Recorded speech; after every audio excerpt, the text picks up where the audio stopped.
So it is my pleasure to be with you today. Thank you very much for the invitation. I'm going to talk to you about a very interesting subject. I'll just stop you in there. I'll just take a couple of minutes to introduce you to the audience here, and then we can just proceed on with your thing across. Okay, so, yeah, good afternoon to each one of you. It is indeed my pleasure today to introduce a professor from Athens, Greece, and I'm so happy that he's here. He has accepted our kind invitation. So the speaker for today is none other than Professor Dr. Yannis Tassopoulos, a professor of public law at the National and Kapodistrian University of Athens, Greece, Department of Political Science and Public Administration. He holds his LLB from the National and the Kapodistrian University of Athens, High Honours 1986, LLM in 1987, SJD in 1989 from Duke University School of Law. His fields of interest are constitutional law, comparative constitutional law, and political philosophy. His publications includes 5 monographs, among them Popular Sovereignty and Challenge of Impartiality, The Constitutional Problem of Subversive Advocacy in the United States of America and Greece, The Institution of Foreign Law, The Constitutional Checks and Balances and the Revision of the Constitution, and more than 60 articles in Greek, English, and French. He is the member of the board of Center for European Constitutional Law, Themistocles and Demetrius Satos Foundation in Athens, and the managing partner at Yannis A. Tassopoulos and Associates Law Firm. He has been the representative's publication in English titled as Judicial Ethos and the Rule of Impartial Courts in the Culturally Divided World, Hobbesian Impartiality in the Constitutional Law, Claims of Justice and Claims for Justice, Neutrality, Max Planck Encyclopedia of Comparative Constitutional Law, Human Dignity in Greece, Adam Smith's bipolar approach to law, on the Jacobean dimension of Greek constitutional tradition, between engagement and disengagement, the two concepts of civility, new trends in Greek contemporary constitutional theory, a contempt of the interplay between reason and will, are few of his indeed intellectual work on his concept. Now, without wasting a single minute more, I'll hand over the stage and the session to Tassopoulos, sir. Sir, the stage is all yours. The students are eagerly waiting to listen to you. Thank you very much.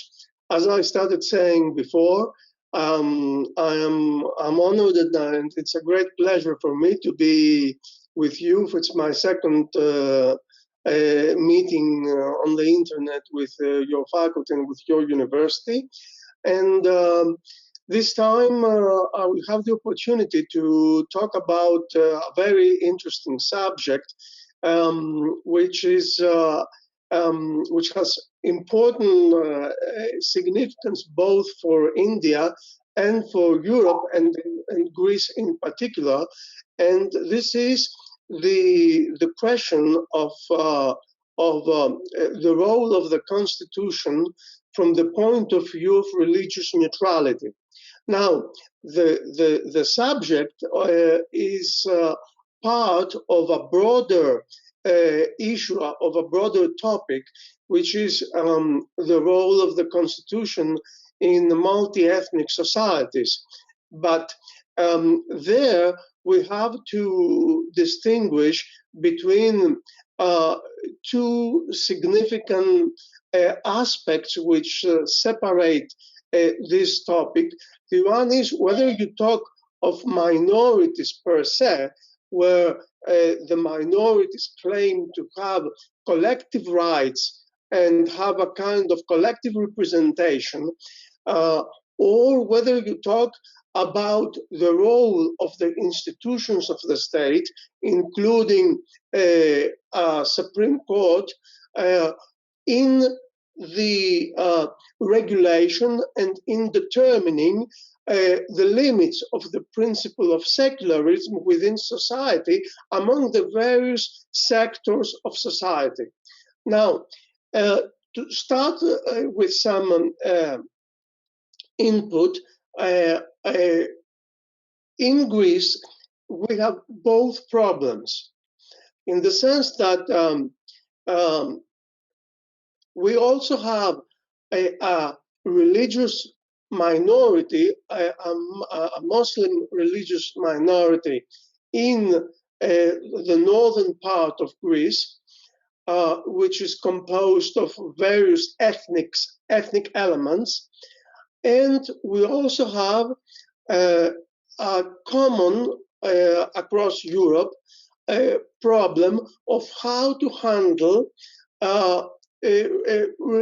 religious diversity and religious pluralism. Plus, there is a factor which is very crucial and very interesting, and this is that in our country, we have a kind of established religion, in the sense that we do not have the American system of the wall of separation, but we have a system where there is a prevailing religion. This is what the Constitution says. There's a prevailing religion. And of course, there's the question, what is the importance of this particular expression in the Constitution, that there is a prevailing religion, and what is the normative import of that term? Now, what is that prevailing religion? It is the Greek Orthodox religion. Now, to give you an input why this is significant and why this is prevailing, I'll tell you that when the Ottoman Empire collapsed and there was the revolution, the significant question was how to define and choose what would be the criterion to say that someone would belong to the Ottoman Empire or to the new independent Greek state. And there was no other way to answer that question and to find that criterion but religion. So whoever was Christian would be part of the new Greek state. Whoever would be Muslim would belong to the Ottoman Empire, which later on became Turkey.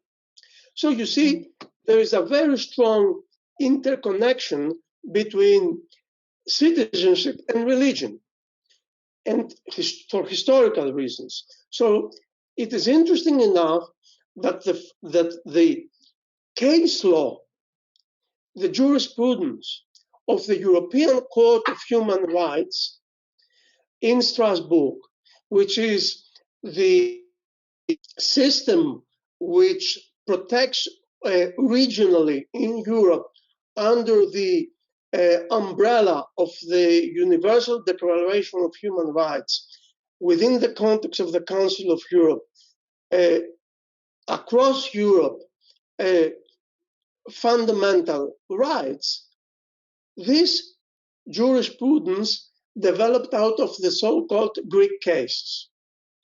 So my focus will not be so much on the first category, on this which includes minorities, about which I have talked, as you may remember, during my first talk. And there the question was whether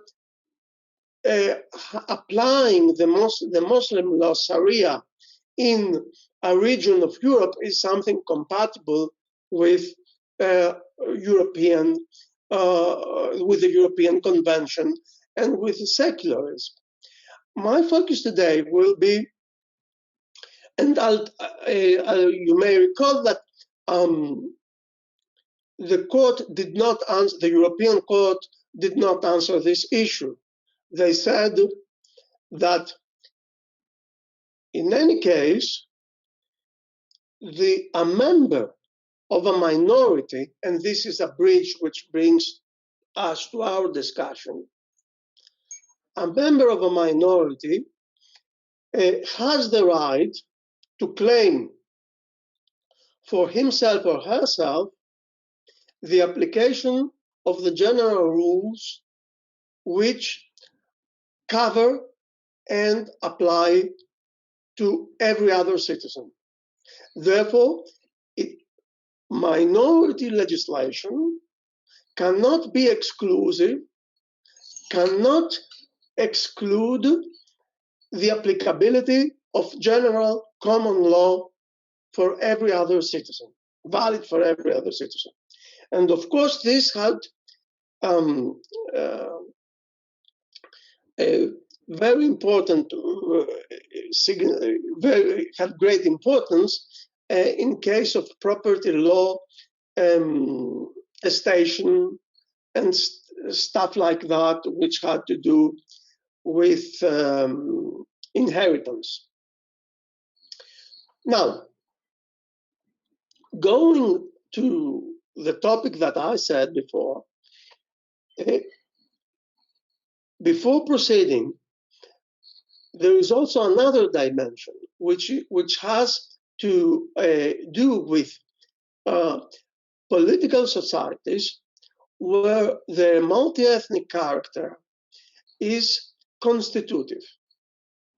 And this is a third case, another scenario. And these are, and there the division, the religious division, is part of the very political organization of society. You have many cases in Asia, but I will refer simply to some European cases, which include Bosnia-Herzegovina, Belgium, Northern Cyprus and Southern Cyprus, the two communities of the Cyprus Republic,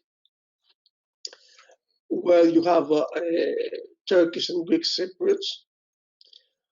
And of course, you may also mention the fact that there are some constitutions, like Albania, for example, where there is a Greek Orthodox minority, which entrench and recognize the principle of religious neutrality into their constitution.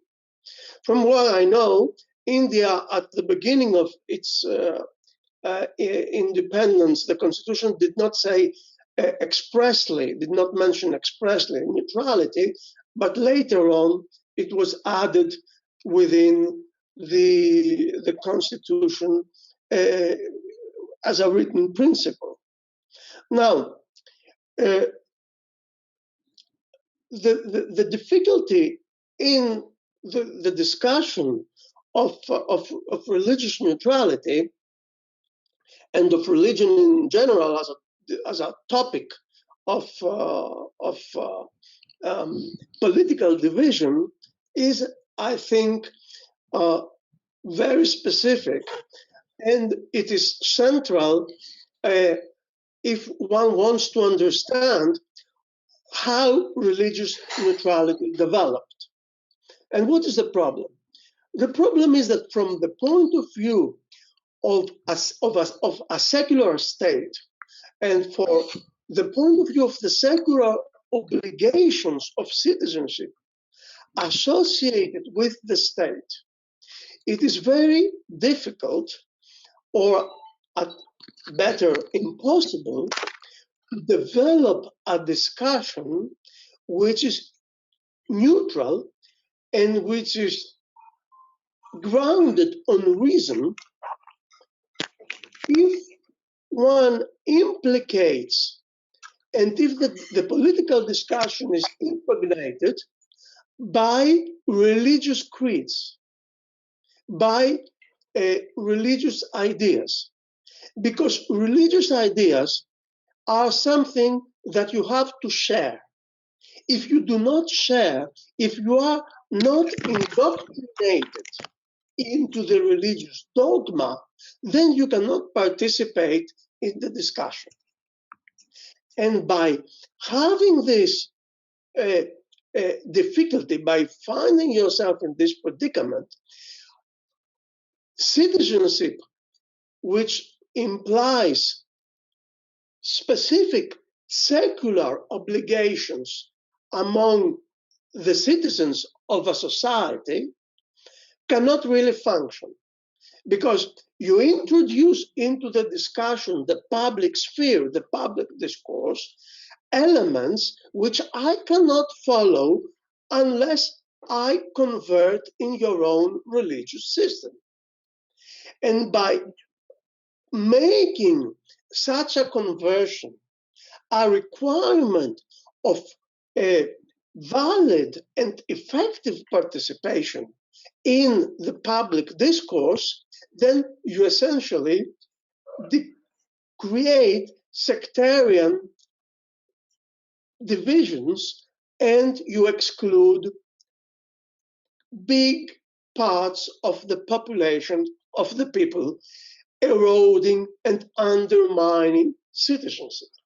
And of course, you instantly and automatically a wedge which divides and separates instead of making possible a productive, fruitful discussion on public discourse, where the only requirement should be is the position, the rational, adequate and just solution to a public problem. As a result of this, which did not develop peacefully, but as a result of the very bloody religious wars of Europe during the 17th century and before, religion was somehow transformed into a private issue, into an issue of private conscience. And it is not accidental that the strictest system of religious separation between the state and religion, constitutional separation of state and religion, developed in the United States with the famous Jeffersonian wall of separation, where the idea was exactly that the first immigrants, the first citizens of the United States, came as a result to the States, many of them as a result of religious conflicts. So the problem was how neutral, and the problem is how do we interpret, understand, and apply this religious neutrality? And there are various proposals, there are various systems which try to address that. Even in the United States, there is, according to the case law of the American Supreme Court, the so-called benevolent neutrality. It was developed in the Valls case by Chief Justice Berger, where it was accepted that religion may be recognized as a valid factor in the sense that there is room left to play for religion. And on the other hand, for example, expressed by Justice Brennan in a 1985 decision, he expressly insisted on a much stricter version of religious neutrality. And the prevailing principle in the United States, for example, under Lemon versus Kurtzman, case law of 1971, requires a secular purpose, non-advancement or inhibition of religion, and no excessive entanglement of religion and secular purposes. So there is, as I said, a variety of approaches, because depending on the political center of the Supreme Court, you may have one or the other version acquiring greater impact and influence. If you turn to Europe, in Europe you have a much different approach. Europe does not accept this strict wall of separation, because in Europe you have, precisely due to the past of the religious wars, you have various systems, a variety of systems. And you may have, on the one hand, cases like Greece, cases like Ireland, which is a country where Catholicism plays an important role, or Italy. And you may have the Scandinavian countries, which are Protestant. So you have various religious doctrines being recognized as playing a predominant role, a dominant role, because the concept of prevailing religion can be interpreted and understood as a dominant religion. And the question is whether prevailing implies dominance normatively, or it simply is a rather descriptive term, and how you accommodate the two versions. So besides these two inclinations, where you have a stricter or looser entanglement of religion with the state, you have another opposite view, which is very strict and is close, even more radical than the American system of wall of separation, which is, as you may know, the French system of laïcité. And the French system of laïcité is a system where religion and the religious element is, in principle, totally excluded from the public sphere. And the question is how to combine all these systems and how to satisfy the claims and the demands of all these systems under the umbrella of Article 9 of the European Convention of Human Rights, protects religious freedom of religious conscience. That is rather difficult, and the basic principle that somehow has developed in Europe in the case study of the European Convention, in the case law of the European Convention, is that in principle, if we turn to the most critical level of the discussion, which is the level of society itself, not the state vis-a-vis society, but society itself,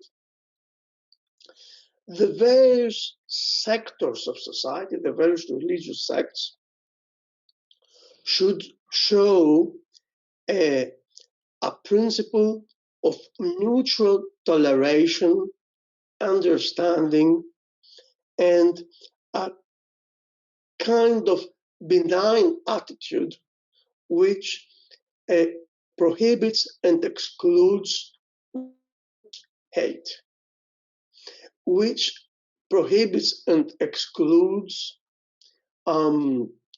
somehow a violent opposition on religious grounds.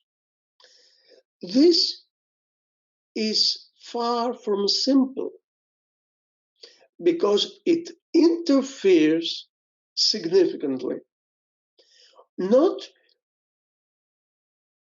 in cases where I go, for example, and I speak out in favor or against a specific religious doctrine in a manner which is beyond doubt unacceptable because it supports exclusion, violence, hatred. It becomes much more problematic when what I do is independent of religious aspects, but it has religious impact. That is, Charlie Hebdo. I discuss a political, or even worse, when I am an artist and I make a movie where I ridicule, for example, the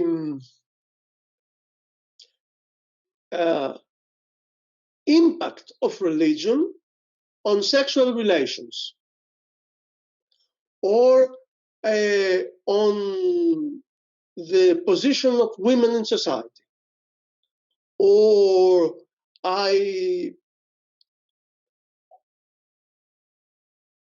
the role of Jesus Christ in terms of the perception of religion of Virgin Mary. Do I have the right to do that while being an artist and while making a work of art, a movie? There's a real question. And the case law and the jurisdictions are not unanimous on that. There are more tolerant and less tolerant ones. I remember in Greece, there was a movie by Scorsese, the director,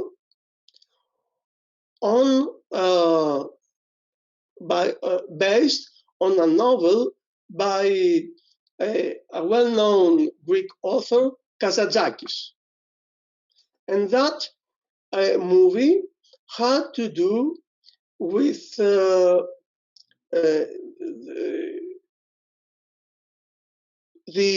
position of Jesus Christ and Christ and the whole cross, the crucifixion. And there was a serious question: can the court, by responding to claims of religious sectors of society, prohibit that? Obviously, you can imagine how was the divide. Here, the problem is much more complicated, and you can find a similar situation in all this discussion where you had, for example, in Turkey, when Turkey the Kemalist regime, where it was prohibited to female students to wear the scarf at while attending the university. This is closer to the French system of laicite. Can the university prohibit on secular grounds students of a religious creed to participate, to participate in university life and to attend courses at the university while wearing scarf? And the position was that, after all, there's a legitimate end in the state at that time in prohibiting the scarf. But this is a really very sticky issue, and one which is very problematic.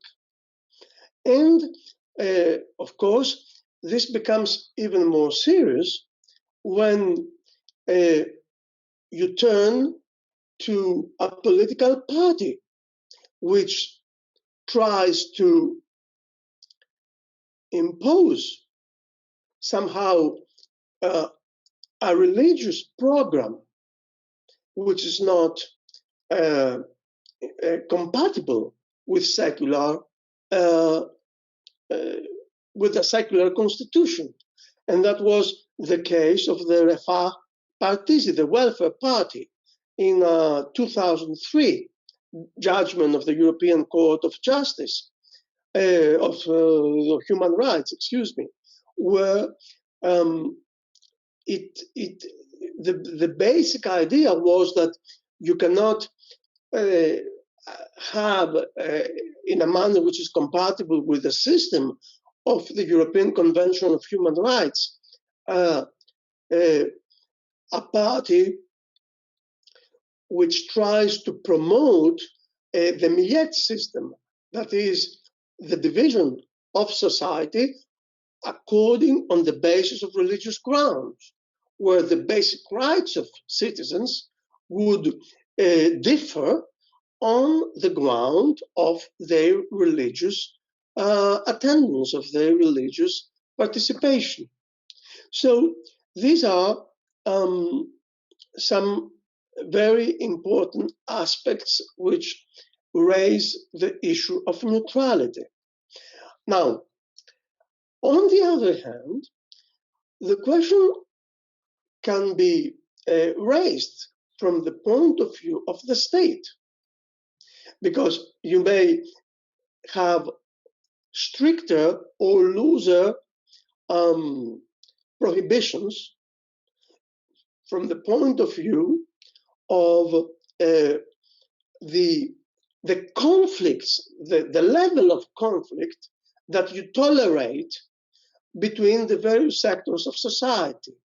And as I said, the principle is that toleration in the European sense of the word implies a high level of respect. The high level of respect in Europe is much higher than in the United States. So you must abstain from anything which insults, which includes religious insults. But that at some point comes close to the very to the core of political liberty and political freedom, which was, after all, the very reason for having religious independence and religious neutrality, which is political speech and democracy. And there is the case, both of the Refah Partisi, the Welfare Party, and of course the case that we discussed in terms of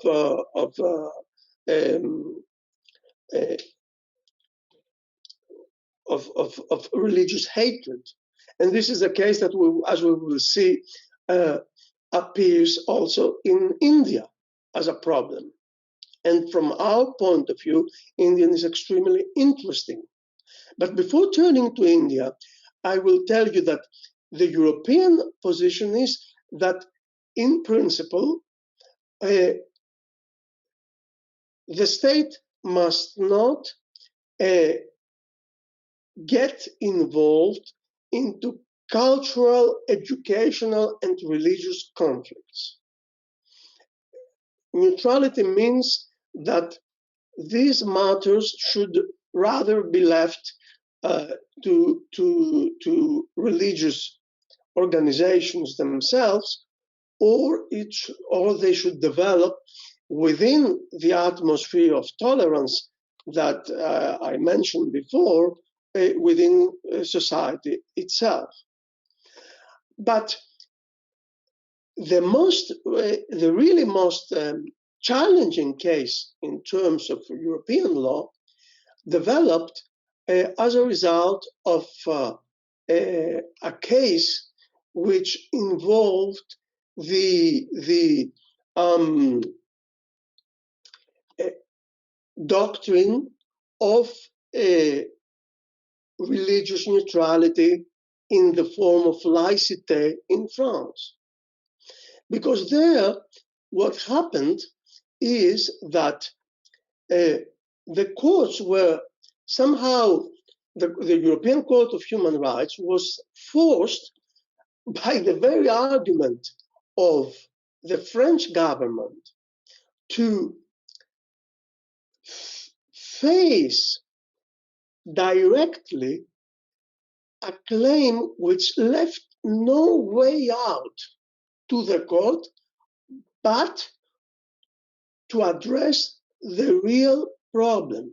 Because the French said that, look, our law prohibits from the public sphere, I'm giving you the main position of the law, prohibits from the public sphere, from schools, universities, wherever, religious signs.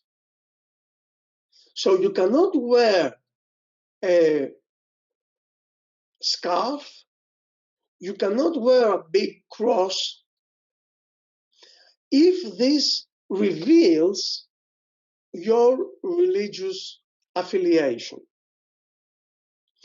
And the French government said that this is a matter of the obligation that you have towards the others.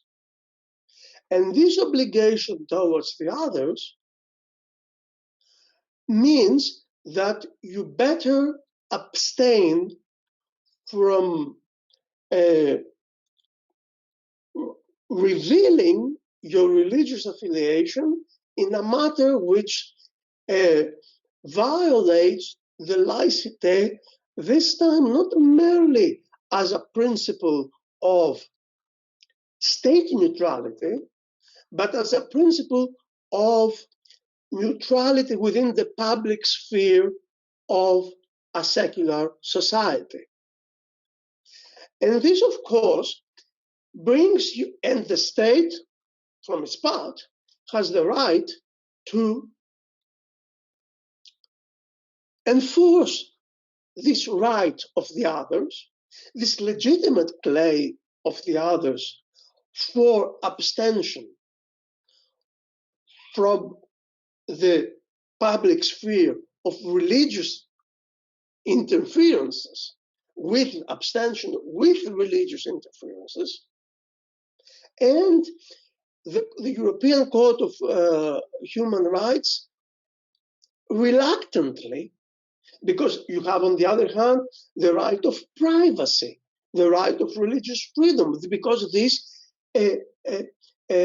affected negatively Muslim women who wanted to wear the garment of their religious affiliation. So there was a very strong conflict, but reluctantly the court accepted that this law was compatible with the convention. But you see very clearly that you have strong frictions about how to interpret this neutrality principle. And I'll give you a very dramatic incident which emerged in Greece in a very strong conflict. Whether you write on the identity card religion, does religion appear on the identity card? That was something traditionally written on the Greek identity card. And the Council of State said that here you have the negative aspect of religion, which is not to reveal your religious affiliation. And this negative aspect of religion inhibits the state from allowing the citizens of having their religion written down. Because if in a majoritarian system you allow the majority to express its religious affiliation, then by contrast, someone who does not want his religious affiliation being revealed on the identity card shows whether he is or not a member, shows his non-membership in the majoritarian religious sect. And that, as a result, led to a solution where the Greek Council of State said that it violates religious neutrality to allow citizens to have their religious written on the identity card. And before discussing the issue of India, which is very interesting from our perspective, I would like to give you an example of the very sticky and very sensitive issue of confessional neutrality in education. And there is the two famous religious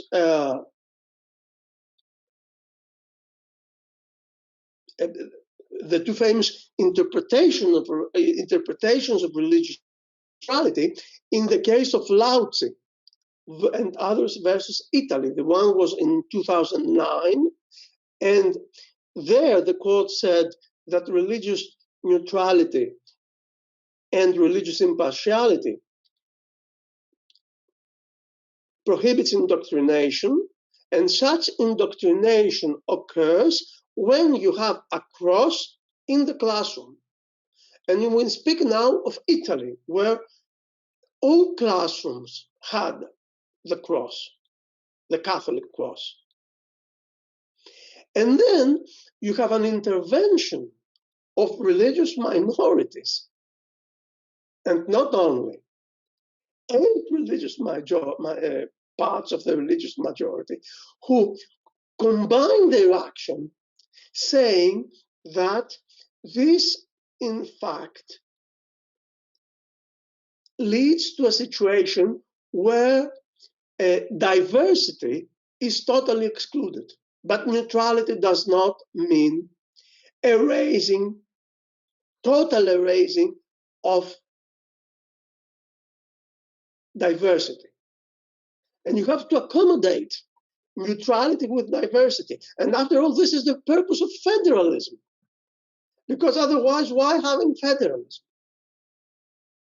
If you create a uniform system of total exclusion of the religious element. And then you come to the very interesting which I would like a situation in the case of India, which is interesting for many reasons. One of the most significant reasons is that the Indian Supreme Court has extremely interesting case law. And what I mean by extremely interesting case law, I mean that the style of judicial decisions of the Indian Supreme Court is very rich because it combines parts of the American style, although not necessarily with under American influence, but the judges express fully their thought, the full content of their thought, and at the same time, it has significant aspects of traditional Indian way of thinking, plus Indian tradition. And there you go to the question of neutrality, and you find this as a result of the friction between the Muslim minority and the Hindu majority, and as a result of the political impact of the BJP party, these decisions of the Indian Supreme Court, on which try to circumscribe political speech during the electoral process, which implicated religious affiliation, and where it said that you cannot, because it is a sign of political corruption, of corruption of the political process, to say, don't vote for him or for her because they are Muslim or Hindu, but on the other hand, you can invoke the element of religion, but invoke it in a manner which does not make it the basic factor of political struggle.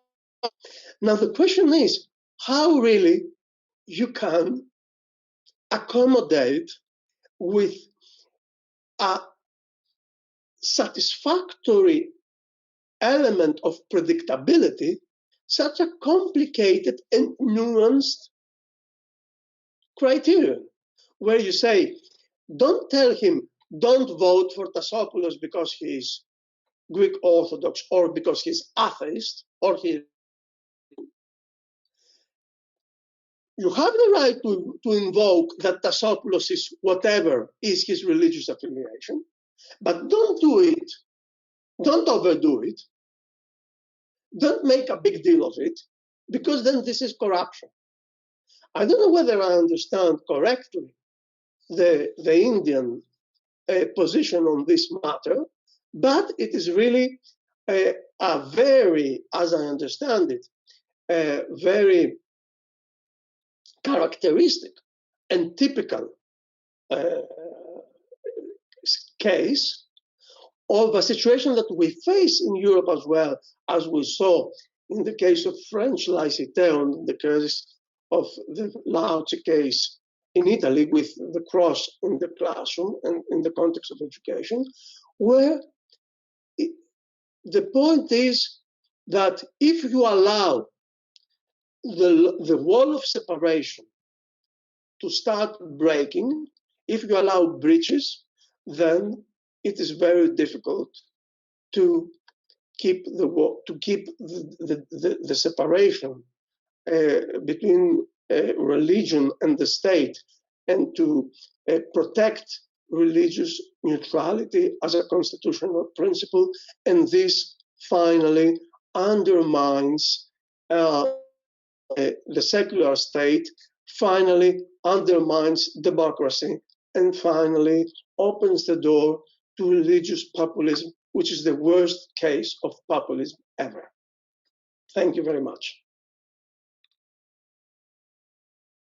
Thank you so much, sir, for that lovely insight onto, we generally call it as the most controversial topic in our country itself. And I've been seeing there are a couple of questions being popping up with the students across. So the first of such question is, although I've also posted the same in the chat box. So the question I'll repeat as well. Shall hate speeches be considered as the freedom of speech of the political leader or the violation of the fundamental rights of the citizen? Your take on that, sir. Now, this is a very, very difficult question which cannot be answered unless you take into consideration what I said before. In the United States, hate speech is in theory recognized and protected, but not on campus. And to me, to my sensibilities, the situation on American campus in terms of freedom of speech due to political correctness is just, I wouldn't like to be a professor in the United States at this moment because of the way political correctness is understood. And of course, I'm not in favor of hate speech because it's not my nature.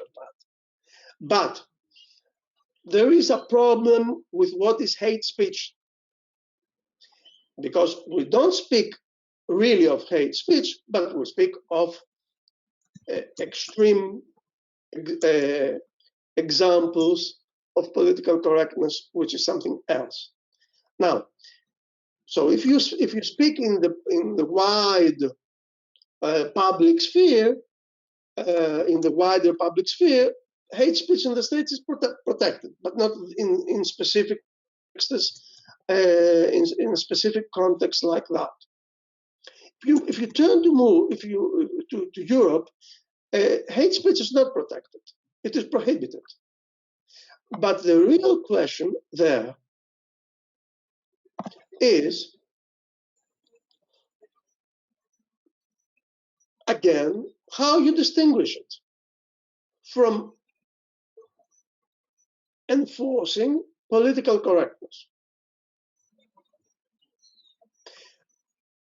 And to me, I'm in favor of the largest possible protection of free speech. But the law says that there must be a climate of toleration and mutual respect. And so the European Court of Human Rights would do something which is very problematic in my point of view, and not only mine. But this is the 100% prevailing principle. They would render an ad hoc judgment. They would see, come here, what were the circumstances of the case? And they would undertake the ad hoc balancing. What was my intention? What was my speech? What was the context? Where did I speak? How many people would I affect? All of this would somehow determine whether my speech was protected expression or rather prohibited under the rubric of hate speech expression. This is very, very unpredictable.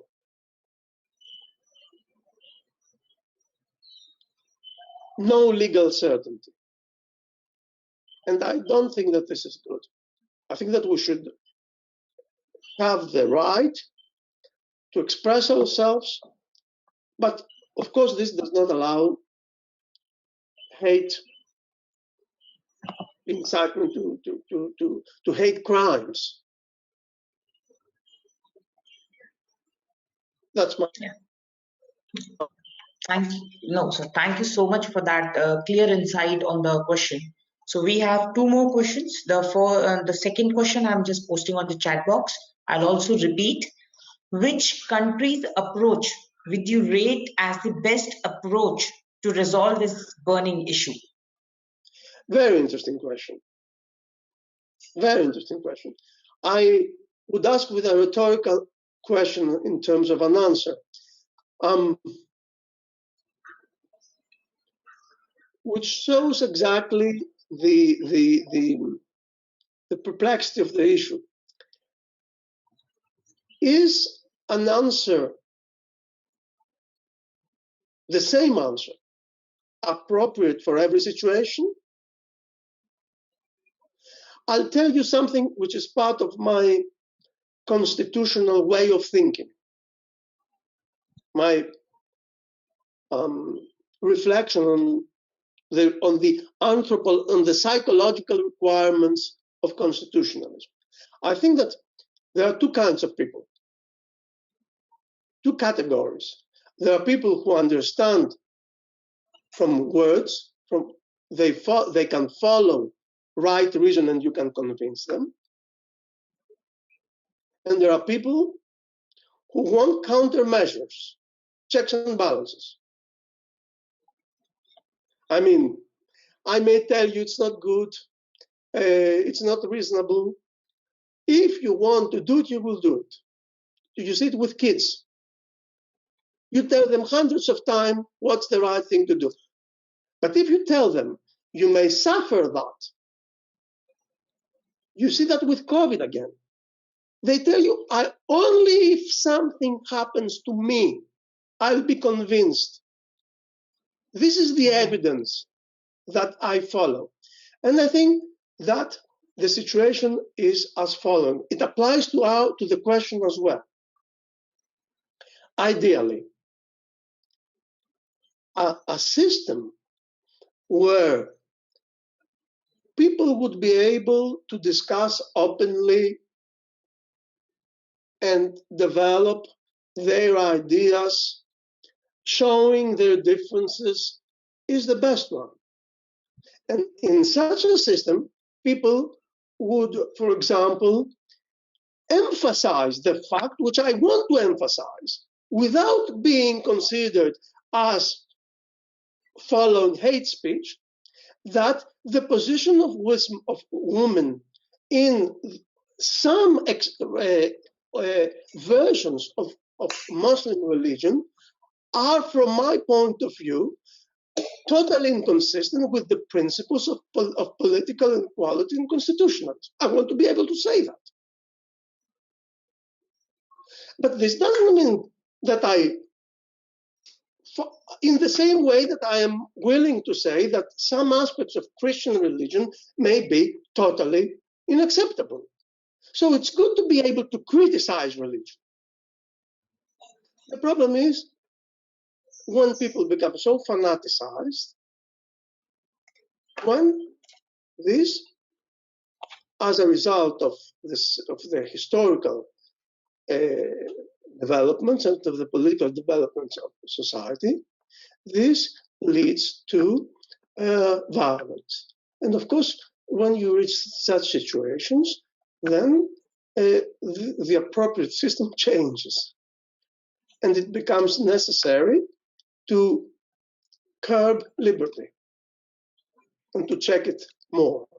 But this is a very regrettable development, nevertheless necessary on some occasions. So you have to take into account both the level of society and the level of the state, where, however, state law plays a critical role in giving direction, educational role. After some point, this becomes a question of the society itself and its law. Thank you. Thank you, sir. And this, I guess, would be the last question, which I've also posted. I'll repeat the question that's asked by Smriti from our MA batch student. To what extent the Pope influences the political sphere in the Western world? Now, this is an interesting question. Now, again, this is something which depends on, to a great extent, on religious affiliations. In Catholic countries and among Catholic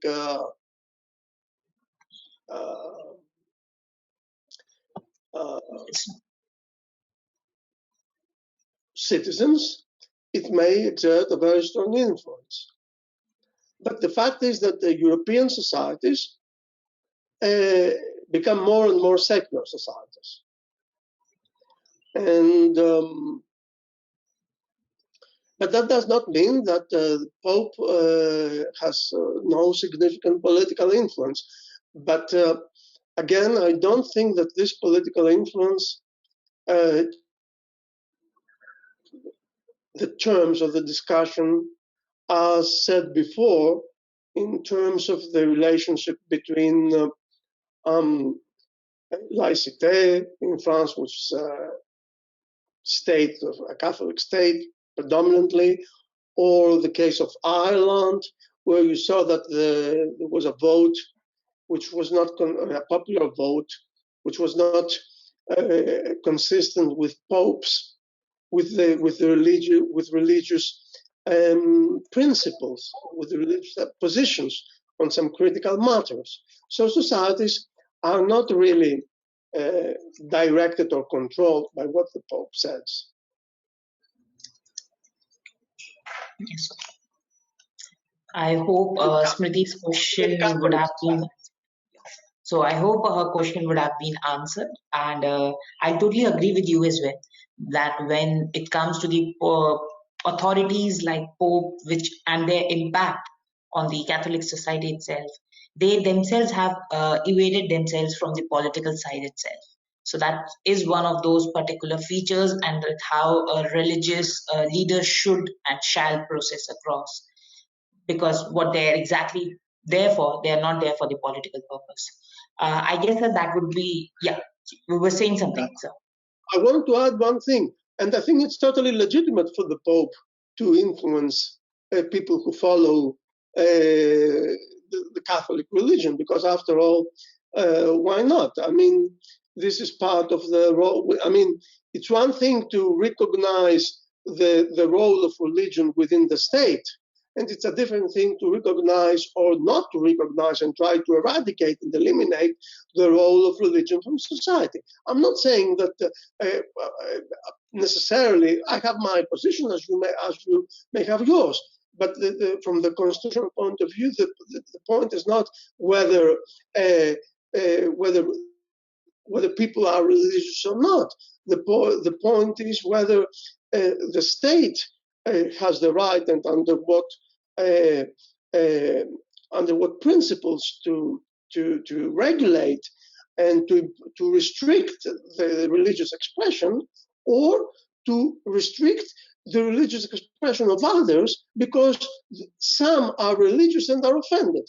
And I think that both of them, these last two questions, should not be in favor of restrictions. Very true, sir. Very true. And I guess that is even what the secular states have been saying for themselves as well, that it's all religion and all being equal. On that note, I'll just end this session. It was wonderful, Yannis sir, to have you.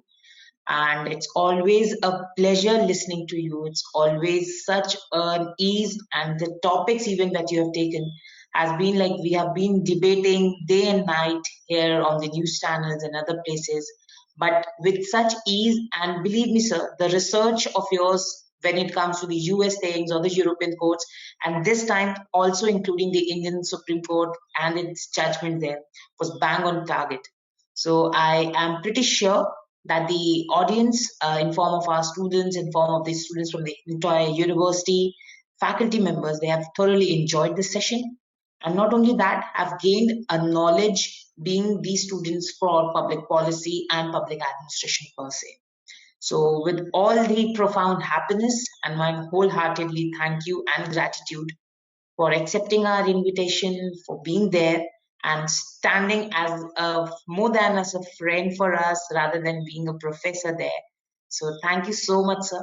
On behalf of the entire School for Public Policy and International Affairs, on behalf of my entire university, I express my profound gratitude to you to spare out time for from your busy schedule and just addressing us and being there with us for every time whenever we need you. So thank you so much, sir. If you wish for a very healthy and please stay safe. We all know that this pandemic has affected the entire world for that thing. And later, once when the things are there and as we have been continuing in communication with it, we'll be blessed to have your physical presence at university as well. So it's mutual sentiments. Mutual sentiments. I would also like to thank you. I hope that the audience followed my English, followed my thought, and I really enjoy being with you. Enjoy the sessions, and thank you very much for the invitation. I wish you a fruitful academic year. Stay safe and take care. And look forward for the next meeting. Thank you very much. Have a nice day. On that note, sir, I'll just request if you can just once see in the webcam so that we can just take a small photograph for our session.